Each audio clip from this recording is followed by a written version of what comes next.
उत्तरी रात पंजाब में वर्ष 2010-20 में डायरेक्ट सेलिंग उद्योग का कारोबार प्रतिशत की दर वर्ष शानदार वृद्धि दर 202 करते हुए 53 करोड़ रुपए पार कर गया है। एक सर्वेक्षण रिपोर्ट में यह जानकारी दी गई है कि पंजाब में गत 4 वर्षों में कुल डायरेक्ट सेलिंग कारोबार में 25% की जो यह दर्शाता है। यह राज्य न केवल उत्तरी क्षेत्र में डायरेक्ट सेलिंग के सबसे बड़े बाजारों में एक है। आपको बता दें, कारोबार का यह मॉडल राज्य की जनता के बीच लोकप्रिय हो रहा है। राज्य में इस समय लगभग 1.5 इस सेलिंग से जुड़े हुए हैं, जो न केवल इन्हें स्वरोजगार के अवसर पर बल्कि सतत, स्थायी और अतिरिक्त आय अर्जित करने का भी साधन उपलब्ध करा रहा है।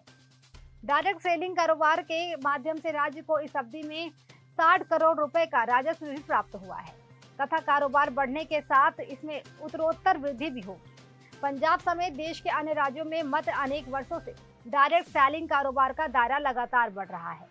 विशेषकर युवा और महिलाएं बेहतर करियर के रूप में अपना रही हैं। इसे कोषाध्यक्ष विवेक कटोच ने इस अवसर पर पत्रकारों को संबोधित करते हुए कहा, हम राज्य सरकार द्वारा वाक्ड सेलिंग गाइडलाइन से अधिसूचित करने के लिए उसके आभारी हैं। इसके राज्य में इस कारोबार को स्वरूप और स्पष्टता मिले। लोग ज़्यादा इस पे जा रहे हैं, तो पंजाब के लिए कितना बड़ा अभी मार्केट प्लेटफॉर्म आ रहा है? पंजाब के लिए almost the survey set that 1.5 lakh लोग इन्वॉल्वड हैं ਇਹਦੇ ਵਿੱਚ, which is 3 crore the population ਦੇ ਵਿੱਚ 1.5 ਲੱਖ ਲੋग ਇਹ ਵਾਲਾ ਮਲਟੀ ਲੈਵਲ ਮਾਰਕੀਟਿੰਗ ਦਾ ਕੰਮ ਕਰ ਰਹੇ हैं। ਐਂਡ ਮੇਰਾ ਮੰਨਣਾ ਹੈ ਕਿ ਇਕਨੋਮਿਕ ਡਿਵੈਲਪਮੈਂਟ ਕਿਸੇ ਵੀ ਸਟੇਟ ਦੀ ਹਾਰਟ ਬੀਟ ਹੁੰਦੀ ਹੈ and Punjab very badly needs some kind of economic development besides जो साडी agricultural development हो रही है and little bit of industry.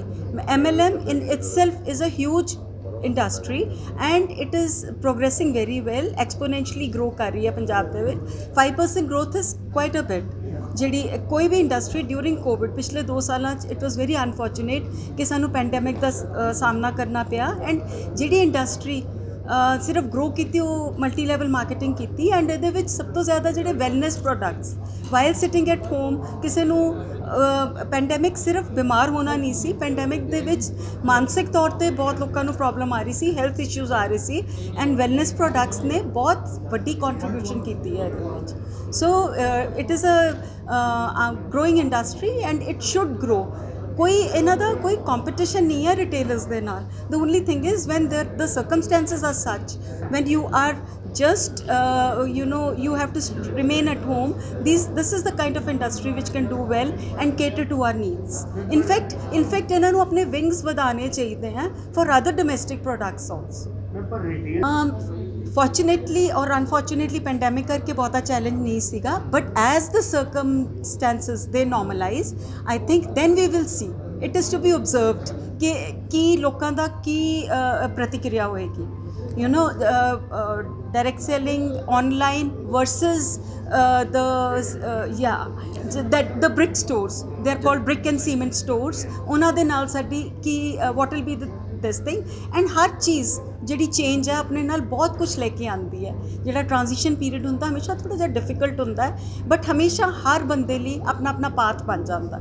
You know I am ਸ਼ੋਰ ਜਿਹੜੇ ਬ੍ਰਿਕ ਐਂਡ ਸੀਮੈਂਟ ਸਟੋਰਸ ਆ ਉਹਨਾਂ ਦਾ ਆਪਣਾ ਪਾਥ ਬਣੇਗਾ, ਇਹਨਾਂ ਦਾ ਆਪਣਾ ਪਾਥ ਬਣੇਗਾ ਐਂਡ ਅਨਦਰ ਥਿੰਗ ਇਜ਼ ਕਿ it gives a opportunity for them also to join multi level marketing along with whatever they are doing currently.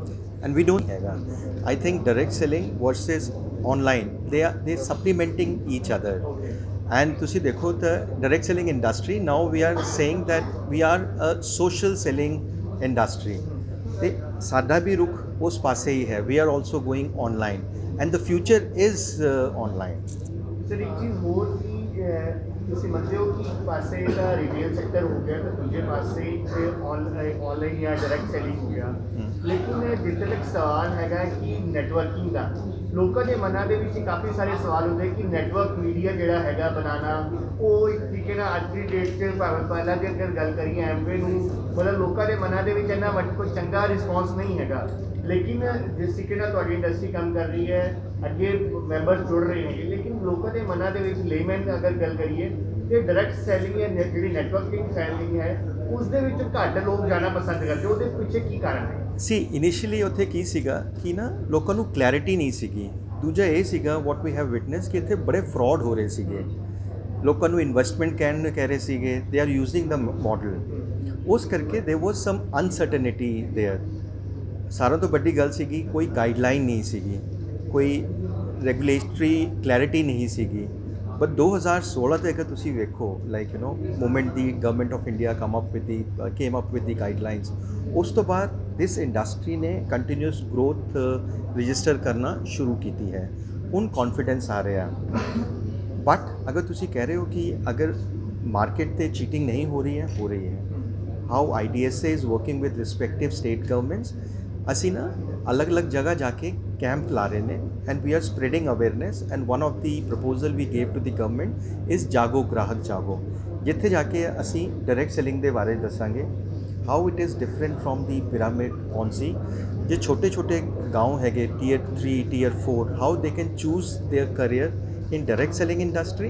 However, they have to be very mindful while selecting the company, ਕਿਉਂਕਿ ਕਈ company ਹੈ ਉਹਨਾਂ ਦੇ product ਜੇ ਹੈਗੇ ਉਹ ਕੈਮੋਫਲਾਜ ਹੈਗੇ, ਉਹਨਾਂ ਦਾ ਫੋਕਸ ਜਿਹੜਾ ਹੈਗਾ it was more on the income opportunity and direct selling is not merely on the income opportunity. I think it's both product based and the business opportunity based. That's how you can register as a good business.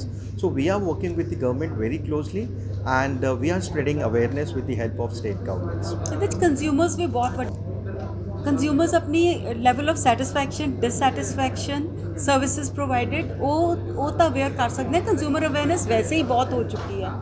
Har consumer ਨੂੰ ਅਸੀਂ ਕਿਤੇ ਕੁਝ ਬਾਹਰ ਲੈਣ ਜਾਂਦੇ ਹਾਂ ਵੀ are very aware ਸਾਡੀਆਂ duties ਕੀ ਹੈ, ਸਾਡੀਆਂ ਓਬਲੀਗੇਸ਼ਨਸ ਕੀ ਹੈ ਅਤੇ ਸਾਡੇ ਲੀਗਲ ਹੱਕ ਕੀ ਹੈ। ਉਹਦੇ ਨਾਲ ਜਿਹੜੇ ਨੈਟਵਰਕਿੰਗ ਦੇ ਵਿੱਚ ਇਨਵੋਲਵਡ ਹੈ ਅਤੇ ਜਿਹੜੇ ਕੰਜ਼ਿਊਮਰਸ ਹੈ they can come together and have a very healthy base.